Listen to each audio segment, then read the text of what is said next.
Fala galera, graça e paz a todos, eu sou o Victor Mendes. Eu sou o Joe Leal. E você está no Dois na Fé. E hoje nós estamos com um convidado muito especial. Ele, o homem, a máquina, Pastor Daniel, da Igreja Quadrangular. Pastor, seja bem-vindo. Mas antes, uma salva de palmas pro homem, Fê. Seja bem-vindo, pastor. Demais. Se apresente. Fale aí um pouco da sua casa, da sua família, que alegria. Quantos filhos, fica à vontade, quanto tempo que o senhor é pastor, para que a gente possa começar a nossa conversa aqui maravilhosa. Leal, que alegria estar com vocês aqui. Amém. Eu acredito fielmente no que diz o salmista, que todos os nossos dias foram escritos e determinados antes que nenhum deles houvessem ainda, ou seja, já estava na agenda do céu para nós estarmos aqui hoje. Amém. É um prazer. Bom, meu nome é Daniel, estou no ministério há 8 anos e por misericórdia e graça de Deus, hoje eu sou o pastor titular na Quadrangular Church aqui da cidade. Tenho meu filho João, de 20 anos, minha esposa Priscila, beijão. Aquela depositada, todo mundo faz, é normal. Que está comigo há 18 anos e estamos juntos, servindo ao Senhor, caminhando em fé e crescendo em sabedoria, graça. E tá lindo tudo que Deus está fazendo. Que alegria. Bom demais estar aqui com vocês. A gente está muito feliz também porque nós queremos tratar assim, um assunto muito importante e acho que essa jornada, esse tempo de caminhada, o senhor vai trazer algumas experiências para nós, né, Leal? Para as pessoas que estão nessa mesa. A gente gosta muito de falar isso, pastor Dani. Essa mesa aqui, ela não prega placa, ela prega cruz. Show. E eu acho que poder discorrer de qualquer assunto na mesa, onde o partir do pão abre os nossos olhos. Então, assim, eu entrego para você o pão, você vai partir ele e vai trazer esse conhecimento para nós, para que os nossos olhos possam ser abertos.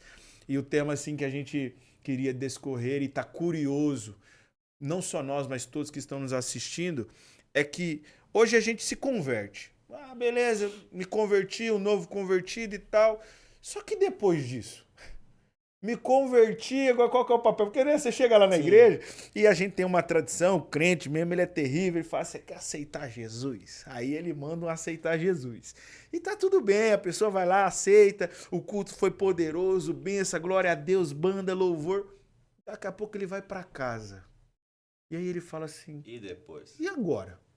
Como é que eu faço pra... O que eu faço agora? Pronto, eu aceitei. E aí tem uma coisa interessante, né? Que ele fala assim, eu aceitei, mas e agora? Porque parece que não mudou nada.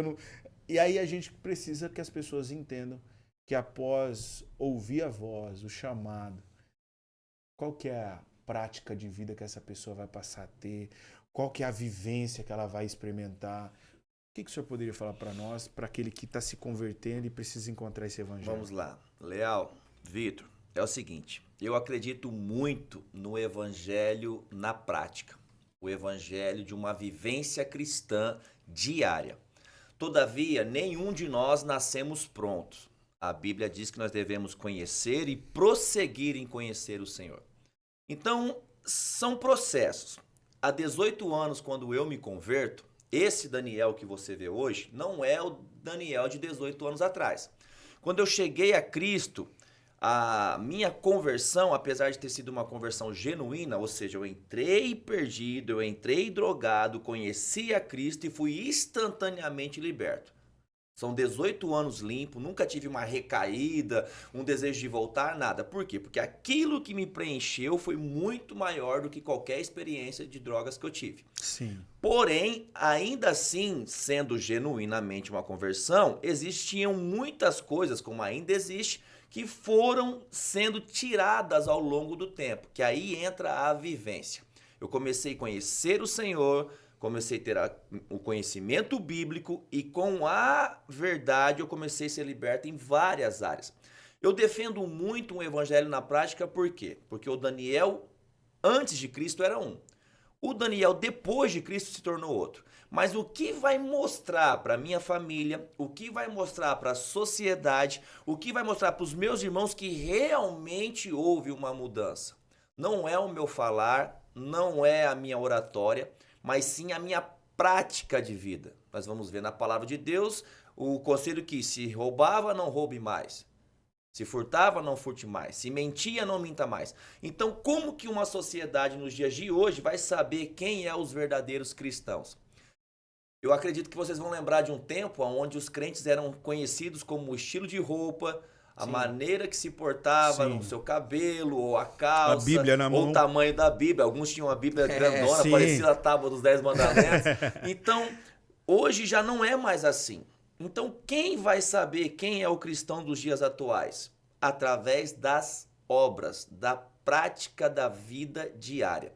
O texto que eu trouxe aqui para a gente pensar junto está lá em Mateus capítulo 5, versículo 16, que diz assim: Assim brilhe a luz de vocês diante dos homens, para que vejam as suas boas obras e glorifiquem ao Pai de vocês que está nos céus.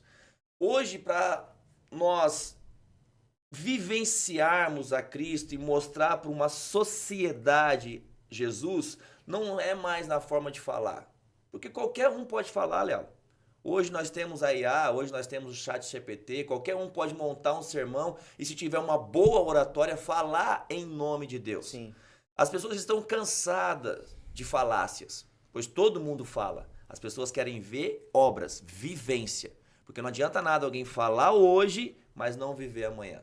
Esse é o maior desafio da vivência cristã, ao meu ver. É a prática diária de pessoas que se dizem cristãos e que de fato são imitadores de Cristo.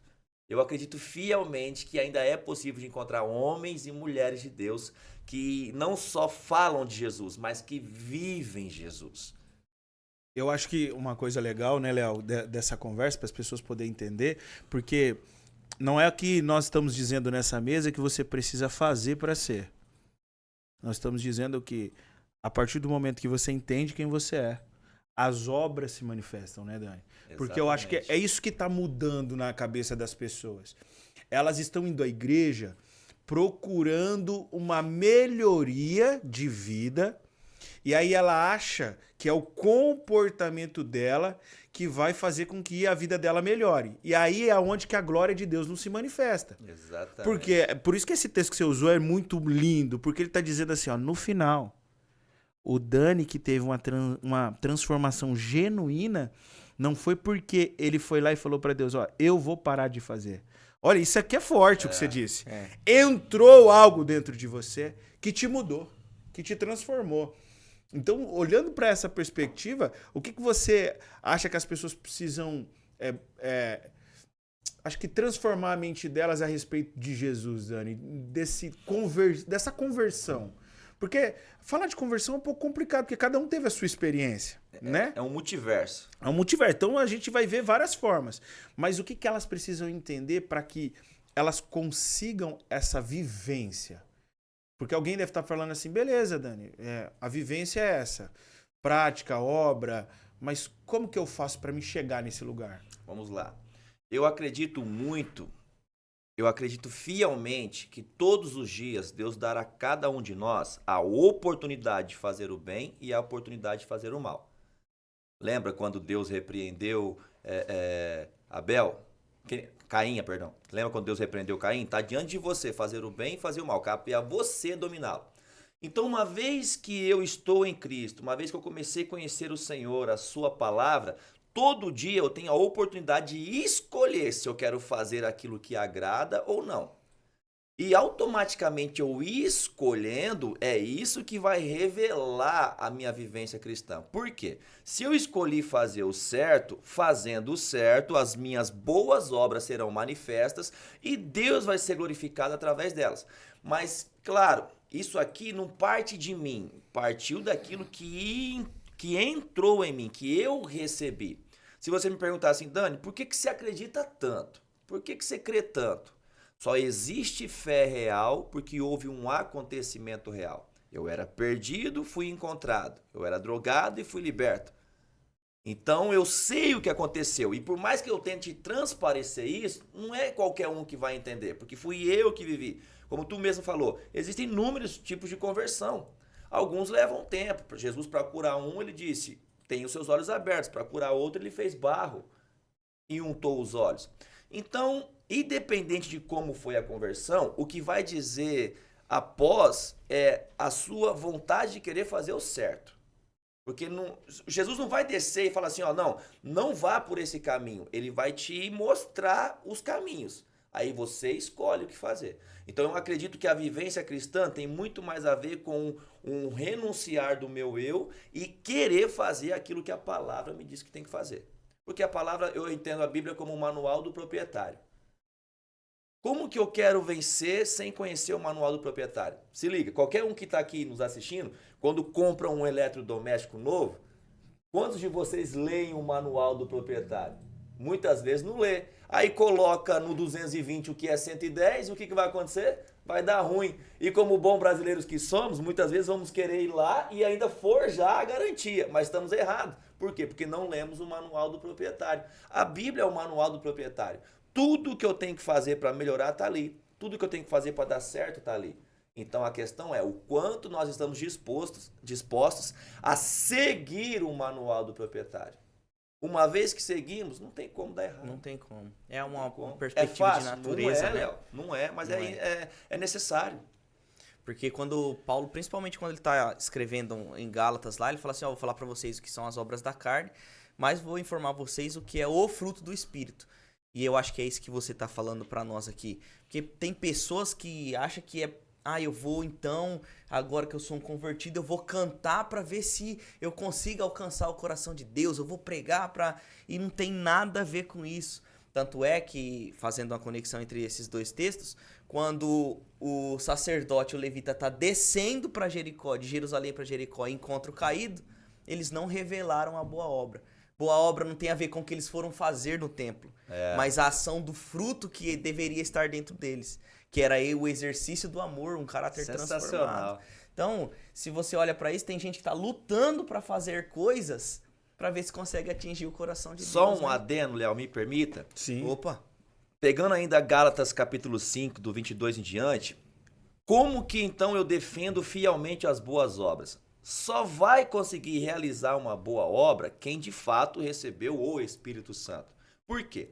Lá em Gálatas dizem que as obras da carne mas os frutos do Espírito são. Então, para ter as obras da carne, não precisa estar endemoniado, basta ser carne. Tudo de ruim já está inserido em nós. Mas para ter os frutos do Espírito, é necessário ter o Espírito. Aí entra a conversão. Uma vez que eu me converto a Cristo, eu recebo de Jesus o seu Espírito Santo, e esse Espírito que agora habita em mim, diariamente vai me convencer do pecado, da justiça e do juízo. Sim. Mas não vai me obrigar. Ele vai tentar me convencer, mas me obrigar ele não vai. Então cabe a mim o que eu vou decidir fazer. Eu acho que essa palavra entra, por isso que entra as boas obras. Porque tem pessoas que estão em Cristo, mas infelizmente tem más obras. Me entende? Então, a partir do momento que eu tive um encontro real com Cristo, recebi de Jesus o Espírito Santo, esse Espírito vai me forjar a ter boas obras, mas fazer, ele não vai obrigar a fazê-las. Então eu acredito que nós precisamos muito dessa renúncia pessoal, aonde eu tenho todo dia a oportunidade de escolher. Eu quero ser um bom cristão ou eu vou fazer o que eu acho, o que eu penso e dane-se o que a Bíblia diz. É sobre isso. É porque eu acho que o campo da decisão, que nem você usou aí, ela até melhora as escolhas. Porque eu costumo falar para as pessoas assim, há uma diferença entre a escolha e a decisão. A escolha é você estar dentro de um avião. Essa daqui as pessoas precisam ouvir isso, porque falar dessa vivência e do fruto do Espírito é realmente essa confusão que está na nossa cabeça. O que é a diferença de decidir e escolher? A escolha é você estar dentro do avião, a aeromoça vem para você e fala assim, Pastor Daniel, quer jantar? Escolha é você falar o que tem. Aí ela vai falar, peixe ou frango. Mas ela vai responder para você, sim ou não. Aí você toma uma decisão. Se você quer jantar ou não. O que as pessoas estão confundindo na caminhada com Cristo, na hora de viver o Evangelho, é que elas querem escolher se é frango ou peixe. Não, a gente não pode mais escolher. Você que está nos assistindo, pega essa senha desse homem. Ele está falando de uma vivência na área da decisão. Eu decido Jesus agora. Exato. Porque escolher, aí a gente vai escolher quem vai amar. Exato. E o senhor, como um grande pastor, liderando agora um povo lindo, maravilhoso, você já pensou se o membro chega para você e fala assim, pastor, eu entendi o amor que você pregou hoje, mas tem uma pessoa ali que eu não vou conseguir, não. Aí você vai ter que falar para ele assim, não, mas aí você escolhe. Não, irmão, você tem que decidir. Eu costumo dizer que o amor não é uma escolha, o amor é uma decisão. O amor não é um sentimento, o amor é uma decisão. Porque quem escolhe amar o inimigo, ou então quem acorda e de repente fala assim, meu inimigo tá... Não, é uma decisão, eu decidi amar. E é forte. E essa vivência a gente vai começando a perceber ela no campo da decisão, porque a gente vai começar a entender, cara, realmente o que o pastor está falando é verdade. Depois de eu ter aceitado Jesus, agora eu quero decidir Jesus. A gente pode usar duas figuras, né? Tanto o apóstolo Paulo quanto o Jonas, no âmbito de decisão e escolha. O texto diz que o apóstolo Paulo pensou em ir para o lugar, o Espírito Santo não. Você perdeu o seu direito de escolher. Negativo. O dia que você... Eu quero viver nesse nível. Isso. Aí o dia que Paulo começou a entender isso, ele falou assim, eu peguei a sacada. Qual que é? Eu já não vivo mais eu. Agora é Cristo que vive através de mim. Então eu até queria ir pra lá, meus irmãos, porque eu queria estar com vocês, mas o Espírito disse que não era o momento ainda. Agora Jonas foi querer escolher. Então eu preciso pregar o evangelho, vamos pra Tarsis, que eu acho que é um lugar mais tranquilo, mais fácil, né? Isso é muito legal. Aí Deus já vai pegando as iluminações aí, que eu já sei que já saiu a senha lá. Já saiu, quando ele ri assim, quando ele ri assim, ele já imaginou alguma coisa. Aí Deus pensa que não, você tá pensando que você pode escolher depois que você decidiu abrir o coração para ser um profeta. Não, é uma decisão. E eu vou te mostrar como é que faz para chegar até lá. Desculpa a risada, porque quando o Leal falou sobre o Espírito Santo ter impedido a Paulo ir para um determinado lugar, eu me recordei da onde ele foi. Ele foi para Lídia.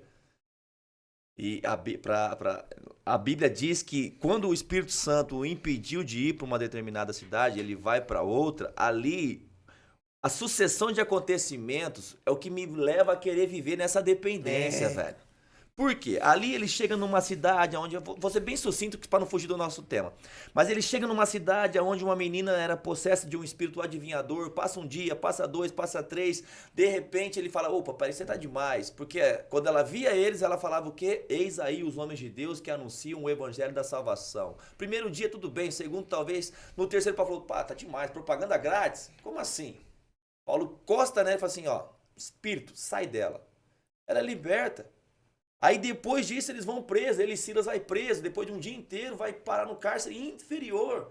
Meia-noite os caras tá cantando, houve um terremoto, as celas se abrem, o muro cai, o carcereiro vai tirar a própria vida, ele fala, opa, faça isso não, estamos todos aqui.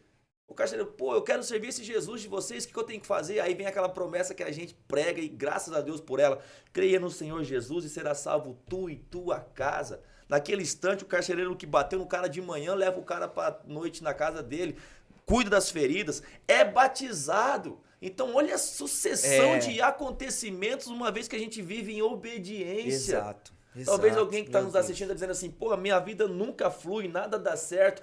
A minha pergunta é, o quanto de obediência à voz do Espírito nós estamos dando? Porque se uma vez que obedecemos ao Espírito, o próprio Deus do Espírito se encarrega das coisas fluírem novamente. Tá entendendo?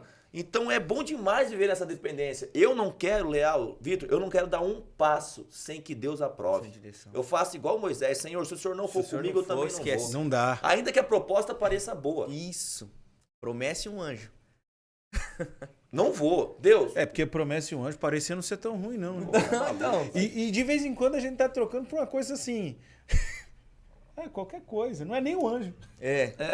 Então, pegando esse gancho, que nem você falou, fugindo, nem fugiu. Minha mente fez assim, prática. Ele não fugiu, ele falou da prática. É a prática. A prática, e aí essa prática na obediência, a pessoa, aí me recordo uma coisa muito legal, onde o meu irmão, Douglas Gonçalves, diz assim, eu estive fora e fui perguntar para um grande pregador, qual que é o método para crescimento de igreja? O que eu faço? Onde eu vou e tal?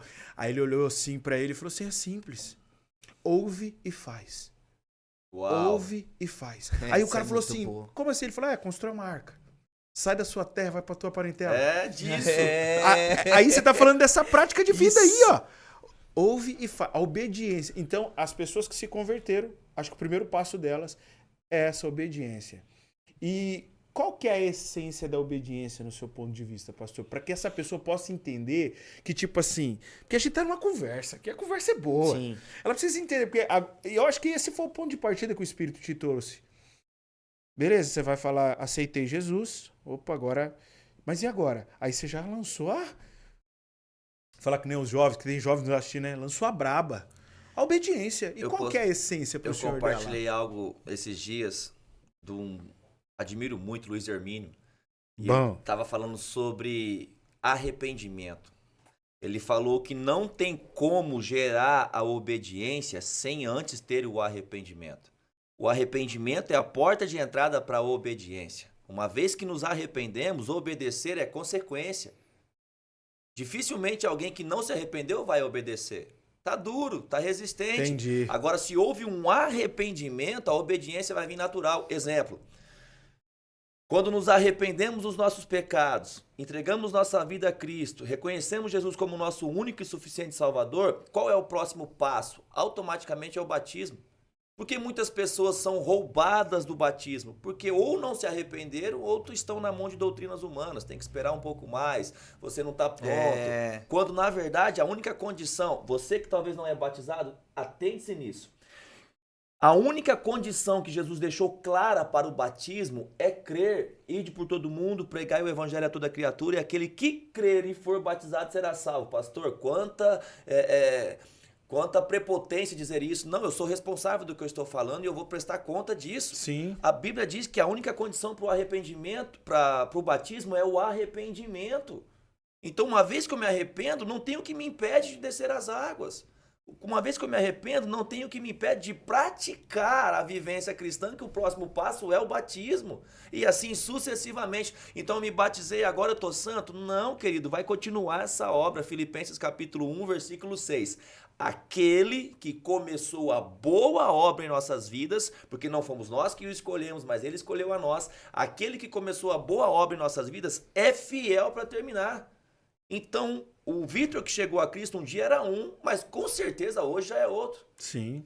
Ah, mas já chegou na estatura de santo perfeito? Claro que não, essa obra é contínua. O Leal que um dia conheceu a Cristo, ainda que seja de berço, talvez era um, mas hoje evoluiu, é outro. Sim. Então é um processo, é a metamorfose, é um dia de cada vez. Sede santos, porque eu sou santo. A palavra sede é uma palavra de movimento. Hoje eu sou um pouco santo, amanhã eu sou mais santo, e assim sucessivamente. Isso é o que eu defendo fielmente, que é vivência. Eu não posso, 18 anos de cristão que eu tenho, 18 anos de cristianismo, não pode ser igual. Há 18 anos atrás eu era um, hoje tem que ser diferente, tem que haver uma evolução. E se essa evolução não houver, o que acontece? Alguma coisa está errada. E não é nele. Sim. E não é nele. Porque algumas pessoas passam anos na igreja e não evoluem. Não é, o problema não está no céu, o problema está aqui. Agora, é uma das minhas crises existenciais quanto pastor. Por que algumas pessoas, a gente prega um sermão coletivo? Por que algumas pessoas avançam e outras não? A Bíblia diz que o pastor ele conduz a ovelha a pastos verdejantes. E um dia eu interroguei o Senhor, falei, Senhor, por quê? Todo mundo recebe o mesmo sermão, todo mundo recebe o mesmo alimento, e por que algumas pessoas mudam a prática de vidas e outras não? O Senhor me respondeu, porque filho, levar a ovelha a pastos verdejantes é o pastor, mas comer do pasto é com a ovelha. Ainda que você apresente um bom alimento, se a pessoa fala assim, eu não quero comer. E não comer não tem nutrientes, e não tem nutrientes não tem vida. Então o segredo está não só no ouvir, mas no praticar. Tiago diz isso. Não sejais apenas ouvintes, mas sejam fiéis praticantes. Então ainda só, se eu praticar errado vai dar ruim. Agora se eu for fiel à prática, o resultado virá. E eu não falo resultado de bens, de conquista. Sim. Eu falo um resultado de vida cristã. Aonde o texto que eu trouxe, Deus vai ser glorificado pelas nossas boas obras. Alguém vai olhar e falar, pô, ali vai um cristão, ali vai alguém que parece com Cristo. A Bíblia diz em Romanos que há uma ardente, Leal, há uma ardente expectativa na criação. O povo está esperando a manifestação dos filhos de Deus. Volta a falar, hoje não dá para saber quem é crente e quem não é, só porque posta um versículo no Instagram ou porque vai numa igreja. Como que eu vou saber? No trato, no dia a dia. Jesus usou essa expressão, né? Você vai conhecer a árvore só se for pelo fruto. Não mudou, a receita não mudou. Sim, eu acho isso importante porque vai trazer também, Léo, a ideia da gente assumir a responsabilidade daquilo que estamos carregando. Exato. O texto de Filipenses é bom por isso, porque aquele que começou, né, a boa obra. Então, essa manifestação do Espírito em nós, ela produz uma virtude. Mas o que a igreja às vezes está fazendo? Ela está pregando, eu vou usar pregando para não ofender ninguém, mas ela está pregando mentiras. Por quê? Porque ela não fala da responsabilidade do outro. Tanto que eu digo para as pessoas assim, eu faço essa brincadeira sempre quando vou pregar fora. Quem aqui veio para ver Deus? Aí todo mundo, né? Glória a Deus, amém. Eita, o menino tá com unção. Eu falei assim, irmão, então é nessa igreja que eu vou ficar. Vou abandonar o Luciano, vou abandonar a ICC Sal da Terra, porque aqui vocês conseguem ver Deus. Mas não, irmão, a gente não vem aqui para ver Deus, a gente vem aqui para perceber o nosso irmão. Porque a gente sabe quem nós somos em Cristo. E eu percebendo o meu irmão, eu posso ajudar ele a caminhar. Mas a nossa fé está equivocada por causa disso que você está dizendo. As pessoas, elas querem o tempo todo uma prática de vida que não produz fruto. Então, assim, eu não percebo o meu irmão. Então, tipo assim, eu falei isso pregando numa comunidade e disse assim pro baixista, se você não sabe como o baterista tá, me perdoa, irmão. Seu louvor não passa do teto. Uau, essa eu vou usar. Ué. Amanhã, Ministério de Louvor, antes de ministrar, eu vou te soltar essa. Mas é sério, Dani, porque você vai chegar lá, eles vão cantar, vão entregar o resultado bonito e vão embora. A sua palavra foi boa, tô te acompanhando, irmão. Top, bênção de Deus, palavra de vida. Mas se não tiver mesa, Dani, se não tiver comunhão, como você tá? Dani, essa pergunta eu vou ter que te fazer lá da SCC Sal da Terra. Me desculpa. Às vezes não vão te fazer lá. E vão ver 300 membros, 400 membros, que virem 1000 em nome de Jesus. Mas eu quero te dizer uma coisa, meu pastor. Eu vou te ligar e vou te perguntar. Como você tá, Dani? É muito bom porque Né? quando a gente olha para essa ideia de mesa, a gente olha, e eu vou usar uma fala sua da pregação mentirosa dos altares, pode ser até chocante para você, peço até perdão, na verdade não peço não. Assim, a gente está deixando ou ouvindo serpentes ministrar. Porque o que a serpente faz? Tira os olhos daquilo que Deus disse para você que sim e olhe para aquilo que eu entendo que ele escondeu de você. E aí a gente começa a olhar e pensar, cara, o que Deus escondeu de mim? E aí você vai, agora eu vou usar essa metáfora para usar duas figuras, que é o jovem rico e Pedro, que é o quê? Deus não cria ambientes manipuláveis para te atrair. Deus te coloca em ambientes suscetíveis para que você o escolha por amor. Uau. Ele não vai manipular o ambiente, ele poderia não ter colocado a árvore lá, gente. Exatamente. Então ele não vai manipular o ambiente. Então é um Jesus que enche o barco de Pedro de peixes e agora fala, abandona tudo isso que eu acabei de te dar e vem ganhar alma. E depois A matemática de Deus é diferente. Não, é diferente. Gente, é diferente. Tipo O maior serve o menor. Não tem essa. E aí a gente vai... Por isso que essa prática de vida que você trouxe para nós é uma iluminação, Dani. Realmente. É o batismo, o fruto do Espírito. Cara, isso é poderoso que você trouxe para essa mesa. A prática mata a vontade da natureza humana. Né? Você entendeu? E aí o que as pessoas, eu acho, Dani, que às vezes não estão entendendo e que você pode trazer uma clareza para nós nessa sua experiência de jornada de transformação. Eu achei muito bonito isso que você disse, que nós somos santo um pouquinho hoje, santo um pouquinho amanhã. Isso. Então, o que as pessoas precisam entender é que não vai acabar. Não. Porque o que está acontecendo? E por que acaba? Porque a ideia que os pregadores estão fazendo, os coaches e etc e tal, é aquela resenha. Você tem o potencial e precisa encontrar ele. Depois que você encontrou o seu potencial, sua vida está resolvida. E você vem e fala isso. Totalmente contrário disso. Glória a Deus por isso. Obrigado. Sim. Né? Que a gente não parou. Você não se converteu e acabou. Então, essa provocação sua é importante. O que as pessoas precisam entender que continua. É uma manutenção da salvação. Eu acredito que é diário. Por quê? Primeiro, nós precisamos entender que enquanto nós respiramos, nós estamos suscetíveis a erros e a pecados. Bom. O problema é alguém chegar no topo, e o topo para cada um é diferente, e achar que por ter chegado no topo, seja financeiro, ministerial, seja social, achar que não precisa mais melhorar. Aí estaciona ali. Tipo assim, não, agora tá bom, já consegui o status, já consegui a atenção, já consegui o ministério, então para mim acabou, tô aqui, não tenho mais para onde evoluir, não preciso fazer mais nada.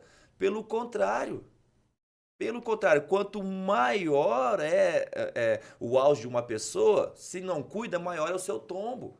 A Bíblia diz que a soberba antecede a ruína. Então, assim, eu como líder, eu sondo meu coração para quê? Para não achar que talvez, por mais que eu esteja em um período de guerra, eu esteja em paz. Tipo Davi no palácio. Todo mundo guerreando, mas agora que eu já atingi o ápice, eu vou ficar de boa. Agora já tô grandão. Não tem como eu ficar de boa, não dá pra ficar de boa, porque essa obra é contínua. Mas assim, ó, sobre o evangelho na prática... Não, por favor, fale isso de novo. Como é que é? Não dá pra achar que porque tá grandão, e a Bíblia diz que a soberba antecede a ruína, porque agora tá todo mundo em guerra, mas eu tô em paz, eu vou ficar de boa. Não tenho, eu nunca tô em paz. Sempre essa guerra é diária. E se eu não cuido, quanto maior o meu auge, maior será a minha queda.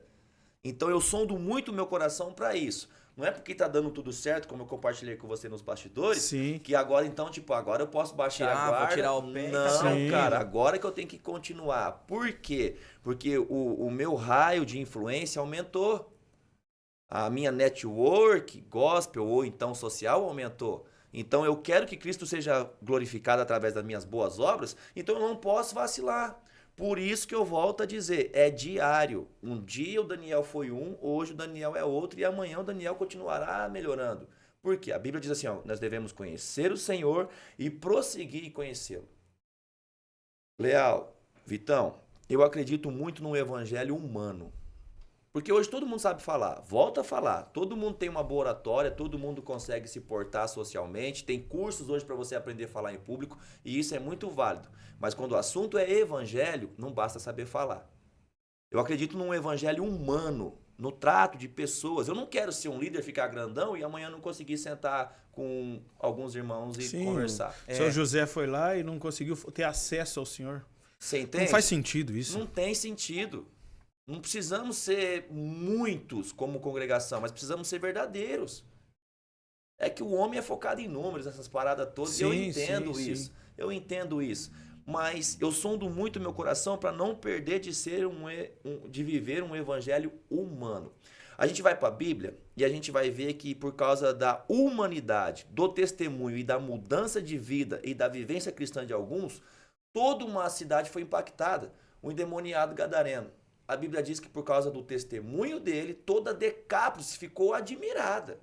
A Bíblia não diz que todos se converteram, mas ficaram admirados. Então, peraí, já ganhou a atenção de alguns. Com certeza alguns se converteram.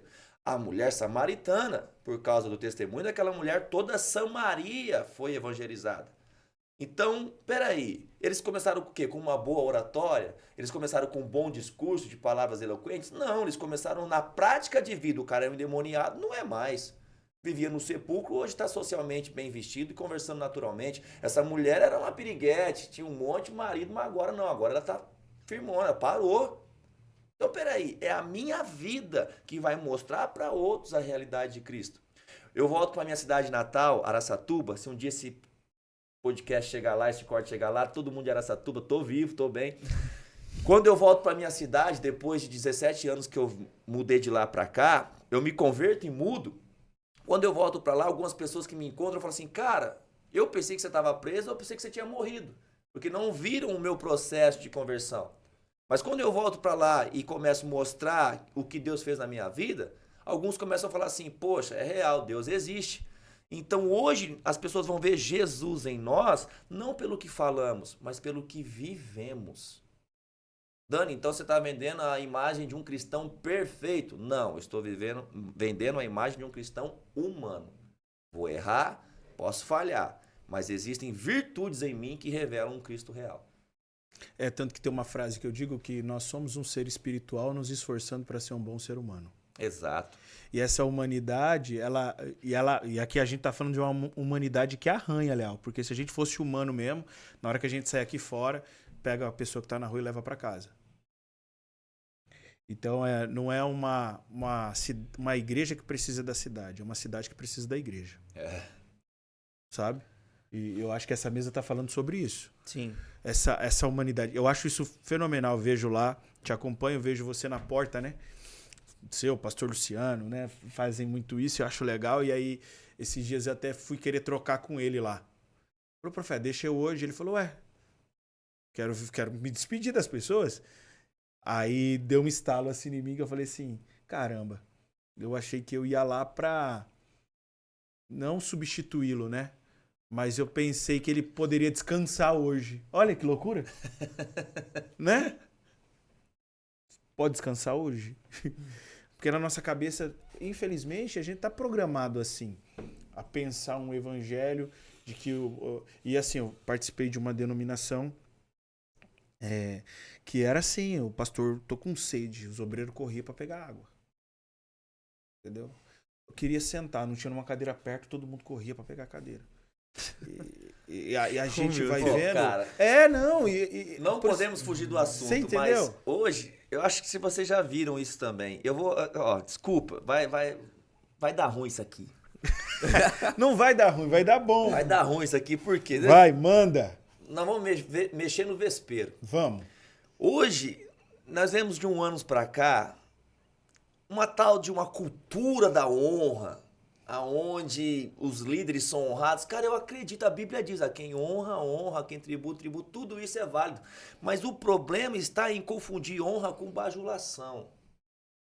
Aonde um líder não pode mais se dar o luxo de servir um copo d'água. Esse é o evangelho da prática que eu tô falando. O maior líder da história serviu, velho.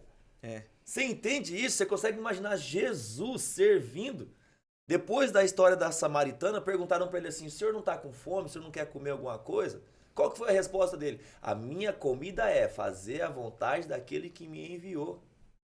Jesus não veio para servir, Jesus não veio para ser servido, Jesus veio para servir. O maior exemplo é ele lavar o pé dos discípulos. Então, peraí, então quer dizer que por mais que eu seja um líder, eu não posso servir, eu tenho que só ser servido? Leal, Vitor, eu choco quando eu chego em lugares onde eu tenho uma mesa reservada. Eu choco quando eu chego em lugares onde eu tenho um lugar reservado. Eu choco quando a gente faz um evento e todo mundo esperava onde eu ia ser o primeiro a servir e eu que estou servindo. Nossa, mas veio uma memória aqui. Eu nunca vou me esquecer de uma experiência que eu tive, porque eu estou falando o que eu defendo. Nós fizemos um jantar para casais, eu preguei no jantar, eu ministrei no jantar, eu acabei a mensagem, estava todo mundo levantando para fazer a fila para se servir, eu corri para a mesa para servir, eu peguei a concha e eu fiquei ali, eu e a minha esposa, falei assim, a gente quer servir vocês. Aí tinha vários visitantes, e antes que alguém pense, ele tá falando isso para se aparecer, não, eu tô falando isso porque eu acredito no evangelho da prática. Glória a Deus. Aí eu corri para a mesa para servir, alguns se serviram, chegou um oriental, japonês, aí visitante, aí na vez de eu pegar a concha e colocar no prato dele, ele olhou para mim e falou assim, ué, um pastor servindo? Na hora o Espírito Santo falou comigo assim, ó, já valeu esse evento só por causa desse comentário. Eu falei, sim, eu sei que eu tô indo na contramão de muitos, mas a Bíblia diz que o maior serve o menor. Falei, ó, e ainda existe alguns remanescentes. Ele falou assim, hoje eu tô vendo que sim. Glória a Deus. Meu, pra mim ali valeu o evento. Não, a pregação sua, ela foi até embora. Acho que os irmãos nem lembram mais. A ministração do casal, na hora que o senhor faz essa pergunta, você falou, olha, o culto foi aqui agora. Esse foi o culto. Você tá entendendo? Eu acredito nesse cristianismo, que se necessário for, Jesus faz uma reunião em prol de um só. Cara, e eu tenho um arrependimento. Eu tive numa conferência Sal da Terra, lá em Uberlândia, e tava lá o pastor Paulo Borges Júnior, e na hora do almoço, eu sou sanguíneo, comunicador, agitado e tal. Aí sentei, já tinha sentado com a galera, né? Tá eu, o pastor, os outros pastores. E aí eu vi o Paulo, porque ele veio devagarzinho, já tá de idade e tal, meio por último, mais sossegadinho. Aí tem aquela galera que tá perto dele. E aí ele sentou numa mesa sozinho. E aí eu vi o pessoal chegando e todo mundo indo pra outra mesa, e eu lá. Se agoniando, falando assim, cara, eu acho que eu vou sentar lá com o Paulo, velho. Acho que eu vou sentar lá, que eu quero fazer umas perguntas pra ele. Tipo assim, Paulo, foi isso que você falou? E você prega e falou isso aqui? E aí fiquei. E aí ele levanta, não dá muito tempo. Ele levanta, percebe que todo mundo tá com medo de sentar com ele. Aí ele levanta e vai à mesa do lado e pergunta pras pessoas, eu posso sentar aqui? É isso. E aí eu olhando aquela cena e eu vendo o brilho nos olhos das pessoas de dizer assim, mas você vai sentar aqui com a gente e tal? Aí ele dá uma doutrina, cara. Ele diz assim, porque vocês não quiseram sentar comigo. Uau. Aí desmontou, foi todo mundo. Aí ele senta, aí fica aquele climão, né? E aí eu falei assim, essa doutrina foi pra mim também, Paulo, porque eu não levantei pra ir lá. Fiquei com vergonha. Pois bem. E você viu quem cria isso somos nós? Isso. E aí depois, aí eu lembro que depois eu tiro foto com ele, aí tirou 2 fotos, aí os caras falaram assim, rapaz, tá tirando muito foto com o cara e tal. Aí eu falei assim, mas essa foto não é pela admiração. A foto foi o meio que eu encontrei de me aproximar com ele para trocar 3 palavras com ele. E ele feliz em poder saber que alguém quer conversar com ele, que não seja outra coisa, que seja... Como é que o senhor tá? O senhor tá bem, Paulo? Ele bem, garoto. Benção, prevento tá uma benção e tudo. E aí aquele jeitão dele, goiano, ele... Legal, cara. Tipo, você vê na expressão do cara que ele falou, pô, alguém veio falar comigo. É uma linha muito fina, eu volto a falar, desculpa, mas é uma linha muito fina entre a honra e a bajulação. Muito fina. E por mais status, por mais nome, seja quem for que o Senhor nos faça um dia ser, peraí, cara. Que nível é esse de líder que não consegue lidar com um pequenino? Ah, então quer dizer que todo mundo vai ter acesso? Claro que não, mas peraí. Eu acabo de ministrar e corro pro camarim. Não dá, né? Ah, não dá, velho. Desculpa. É Desculpa. complicado. Não consigo ver Jesus fazendo isso. Pelo contrário, ele tava no meio das sinagogas, no meio do povão. O maior líder da história tava no meio da galera. Ah, mas são outros tempos. Não, desculpa, eu não gasto nem saliva discutindo o assunto. Pregava dentro de uma casa, lá em Cafarnaum, esquecido. Tanto é que um dos discípulos falou, mas rapaz, mas será que pode vir alguma coisa lá de Nazaré? Vem ver. Vem ver. Eu acho isso muito forte, cara. É bom demais. Vamos ser gente, vamos ser humano, vamos ter contato, vamos ter calor humano. Pode ser quem for, pode ser... Você pode ser um empresário do alto escalão, você pode ser um pseudo teólogo, você pode ser um semideus, a 4ª pessoa da Trindade, mas vamos ter tato, vamos ter humanidade, cara.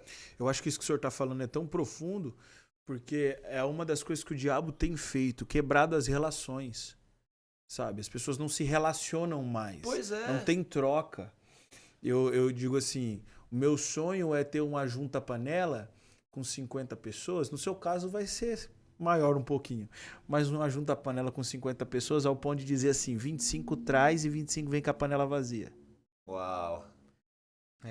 Para que a gente tenha comunhão. Porque senão, cada um vai trazer o seu e cada um vai comer do seu. E eu, toda junta-panela, no teu devocional, toda junta-panela, não quero comer minha comida não, irmão. Eu quero saber o que você fez. Eu quero que você experimente a minha, mas eu vou experimentar que você... Fica à vontade lá, que lá eu como direto. Quero saber o que você fez com tanto amor e carinho para que a gente compartilhar comigo. Então, essa é a pegada. Eu imagino lá na sua pegada, lá uma junta-panela, você vai falar 150 traz, 150 não traz. Ou 100 traz, 100 não traz. E todo mundo tem comunhão. No final do culto, nós vamos comer aqui. Vai virar uma bagunça aquela igreja. Porque o pessoal fala assim, não é possível que o Dani tá fazendo isso, gente. Porque é isso que a gente pensa. Conforme vai aumentando o número de pessoas, que é aquilo que alguns estão presos, a gente vai achando que as pequenas coisas dá para parar de fazer. Exatamente. Quando na verdade não, irmão, fica tranquilo, você vai começar mesmo no micro. Mas quando tiver o macro, não muda o método. Pô, continua o mesmo. Perfeito. Né? Junta a panela, vai chegar lá no culto domingo, não tô dizendo pra você fazer isso, mas sinta-se à vontade. Sim. Né? Gente, domingo que vem junta a panela, ninguém vai pra lanche, traz alguma coisa da tua casa. Não sei onde você vai pôr, porque vai ter que ter uma mesa enorme. Mas vamos fazer uma bagunça aqui nesse negócio. Vai acabar o culto, todo mundo vai comer. Vamos fazer num sábado, sei lá. E essa cara. é a preocupação de Jesus, É. né? Porque o que acontece? A gente tá... Rapaz, eu tenho 50 membros, mano. Como que eu vou fazer esse negócio? Rapaz, eu tenho... Jesus tava com 5.000 homens sentados, sem contar mulher e criança. E ele falou, vai ter Ele falou comida. assim, vai ter. Vai ter comida. Pô. E aí, uma frase que me pega muito, pastor, é aquela: deem vocês de comer pra eles. Ah, ele bugou geral. Ai, não dá, velho. Não, como assim deem vocês? Nós não tem... Eu imagino os discípulos abrindo o bolso e falou: Senhor, não sei quantos denários aqui não vai dar, não. Pra comprar pra... Não, mas vocês têm que dar comida pra eles. E aí Jesus tá travando o chip, porque tá falando assim: ei, vocês tinham que ter pensado em alimentar. Mas eu vou mostrar um negócio pra vocês. Aí levanta André: eu achei um menino aqui. Você tá entendendo? É o que. É Por que falta hoje muita humanidade num evangelho na prática que eu defendo bastante? Porque nós queremos, como Felipe, transferir a responsabilidade para Deus. Tipo assim, Senhor, o irmão lá tá mal, pô, vamos orar. Não é pra orar, é pra agir, velho. Vamos lá ver o irmão, pô. Tá entendendo? Fulano quebrou financeiramente, o aluguel, a luz, a água vai cortar. Não, vamos orar. Vocês já devem ter escutado isso. Quando o assunto vamos aumentar, vamos comprar, vamos mudar, oferte, dê. Mas quando o assunto vamos ajudar um irmão, vamos orar. Nossa, fala isso daí de novo, tá pelo entendendo? amor de Deus. Então, quando o assunto é comprar, precisamos de manutenção, de melhoria, a nossa igreja está pequena, vamos ofertar. Vamos dar, agora, dá dinheiro. Um irmão se levantou com uma dificuldade. Aí vamos orar.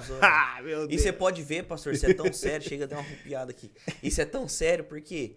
Porque até as pessoas estão sendo constrangidas a não pedir ajuda mais, a pedir oração. Exato. Irmão, você ora por mim porque eu tô com dificuldade. Não tá mais, Vitor, me ajuda que eu tô passando por um deserto. Fala real, tá entendendo? Dá a chance do outro saber. Mas eu volto a falar, senhores, volto a falar. A prática vai revelar quem cada um de nós somos. É a prática. Na passagem do Bom Samaritano, tem 3 personagens. A prática revelou quem é cada um.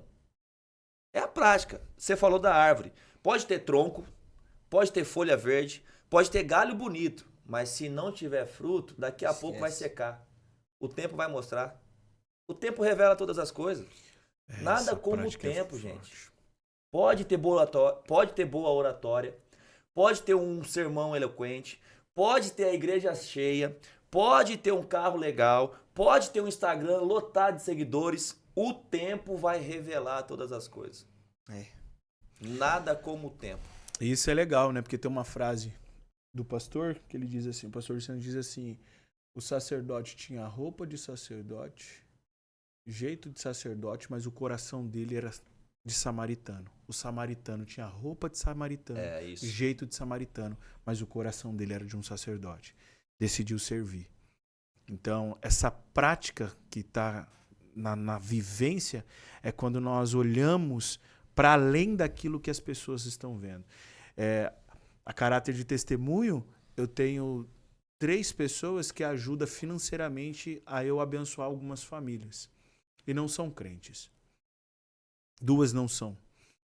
E elas, assim, digo, não são crentes de prática, de estar lá, de ir ao culto, mas eles querem viver aquilo que eu estou fazendo. Então, tem um colaborador que ele vai comigo até a casa das pessoas. Ele quer ir. Ele quer experimentar. A gente esteve ali no Jardim Brasília ajudando uma família e ele quis estar lá. Uau. E levou a esposa junto. Aí ele falou assim pra mim: Vitão, que negócio doido. Eu falei: tô te esperando no culto. Então, a experiência, por isso que tem uma coisa muito interessante, quando a gente faz algo, alguém, sem esperar nada em troca, quer sair da oração para a ação, a gente recebe uma descarga de ocitocina, que é a mesma descarga que dá na mãe quando ela gera um filho, que ela vê o filho pela primeira vez, ela tem uma descarga de ocitocina. Então é um agir, uma prática que faz eu e você e quem está nos assistindo a viver o evangelho dizendo assim: eu fiz por alguém que eu não conheço, não sei quem é. E isso gerou uma descarga de ocitocina em mim. Eu estou realizado. Eu acredito, só pra gente Vem comigo aqui. A prática. Aonde que entra a prática na vivência cristã? Nós já citamos 2 histórias aqui. Falamos do endemoniado gadareno e falamos agora do bom samaritano. Bom samaritano. O endemoniado gadareno, a Bíblia diz que assim que Jesus o libertou, ele estava lá no sepulcro, não se vestia, se feria com pedras. Quando Jesus o liberta, instantaneamente o vestiram. Isso é o evangelho na prática. Os discípulos estavam prontos ali, já tinha roupa sobrando. Quando aquele homem que estava quase seminu foi liberto, agora está em sã consciência, sentado aos pés de Jesus, a Bíblia diz que o vestiram. Isso é o evangelho na prática. É ação rápida e cirúrgica. No samaritano, a mesma coisa. Quando aquele homem que estava caído é socorrido por um samaritano, a Bíblia diz que aquele homem ele para, ele cuida das feridas, ou seja, ele gasta tempo, ele coloca aquele homem no cavalo dele, no jumento dele, ou seja, ele oferta bens e ele leva para a hospedaria, ele gasta dinheiro. O amor não pode ser só de palavras. O amor ao próximo não tem como ser só de palavras, só de oração. Tem que gastar tempo, tem que gastar dinheiro e muitas vezes usar nossos bens. Glória. Vocês estão entendendo? Sim. Então, o que é a prática? A prática é a obra consistente, é aquilo que é mostrado, é matéria. Esse é o evangelho que eu acredito. Por mais que eu fale, eu amo você, eu torço por você, eu oro por você. Tá, mas e aí? E aí? Você está ainda necessitado, você ainda está passando necessidade, você ainda não tem roupa, você ainda não comeu. Fantástico, cara. O que o Tiago diz, a fé sem obras É morta. é morta, velho. Eu tenho fé, tá, mas eu tenho obras. Ninguém é justificado por obras. Ninguém tem salvação por obras, mas somos justificados por ela. Então, peraí, eu amo a Deus, eu creio em Jesus, eu sou cristão, tá? A minha prática vai revelar se eu sou realmente isso. Seja sendo um mártir, seja vivendo, seja me doando. Cara, olha, você está explodindo a minha cabeça hoje. E, fundamentado nisso que o senhor está falando, o Leal foi lá para a multiplicação dos pães e é exatamente isso. Teve palavra e outra coisa, eu estou falando de uma palavra, presta atenção nisso aqui, pelo amor de Deus. Lá na multiplicação dos pães teve palavra e era o mestre que estava pregando. Um culto completo. Culto completo, Jesus de Nazaré. Palavra, conselho, choro.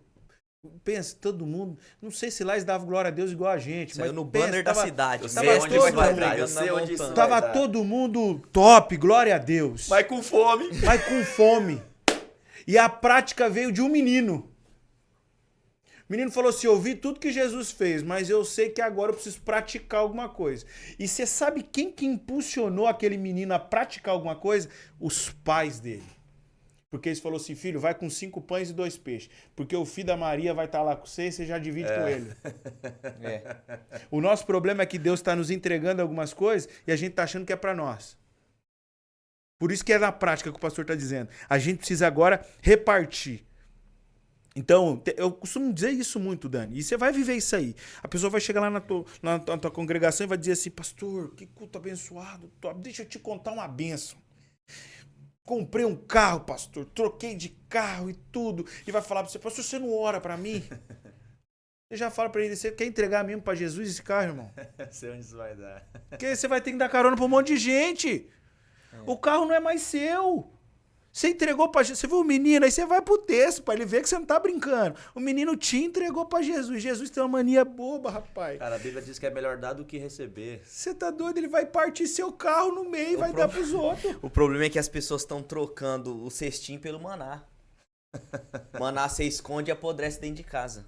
O cestinho você compartilha e ainda sobra 12 cestos. É isso. É por isso que quando eu olho pra essa história, que pra mim é maravilhosa. O samaritano não espera encontrar o caído para ir comprar vinho, atadura e azeite. Ele já sai de casa com vinho, atadura e azeite esperando encontrar um caído.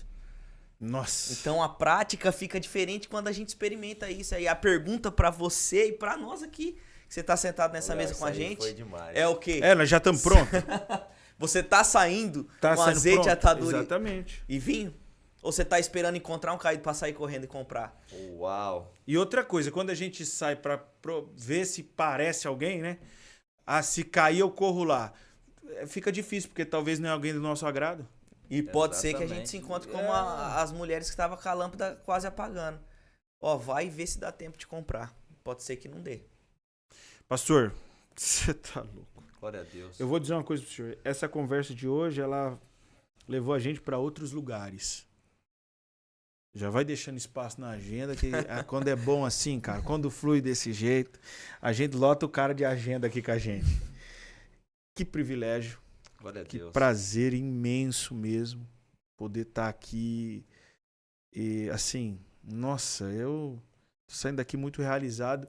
E percebendo que nessa jornada que as pessoas vão experimentar agora, através desse podcast, que elas possam enviar para alguém.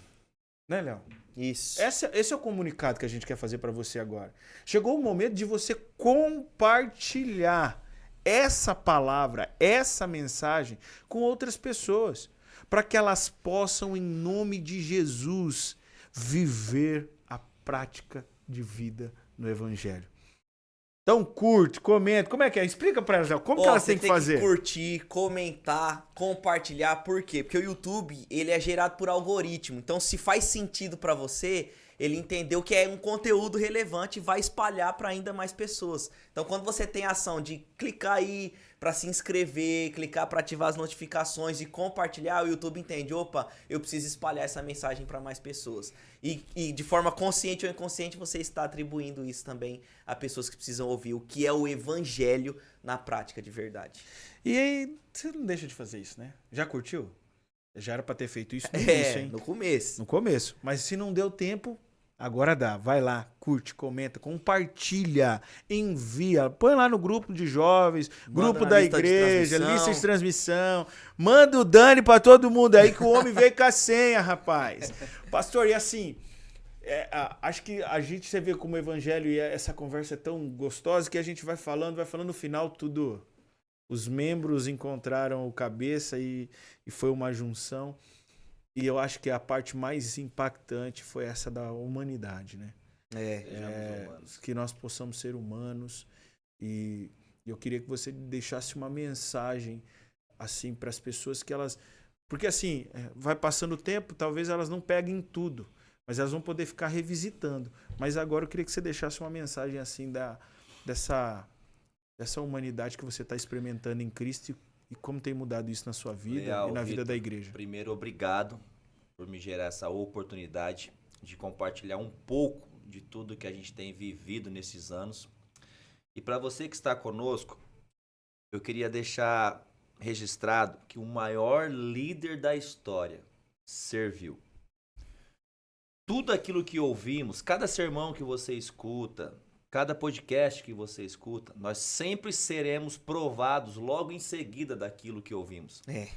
Então, não se assuste se ao terminar de ouvir esse podcast, essa mensagem ou esse corte, ao sair você dedicar com alguém necessitado. Uau. Vai ser o Senhor provando o quanto você quer praticar aquilo que você ouviu. Eu costumo dizer todo final de culto, a vida do cristão não se resume no domingo à noite, mas sim nas decisões da segunda-feira. Então, para nós cristãos, no sentido literal da palavra, imitadores de Jesus Cristo, vamos imitar o nosso mestre.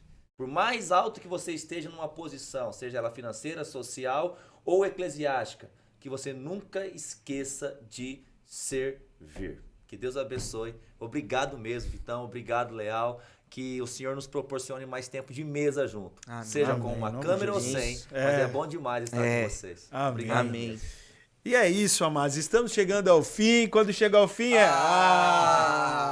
mas a gente está chegando ao fim para deixar para você essa mensagem poderosa e esse gostinho de quero mais. Então, você tem que pensar assim, Vitão, qual é o próximo episódio desse podcast? O 2 na Fé tá invadindo a minha casa, inundando meu coração e a palavra de Deus está sendo pregada. Porque essa mesa aqui não prega a placa, prega a cruz. E eu sou o Victor Mendes. Eu sou o Joe Leal. E você está no 2 na Fé. Deus abençoe a todos e até a próxima. Deus abençoe. Amados. Tamo junto.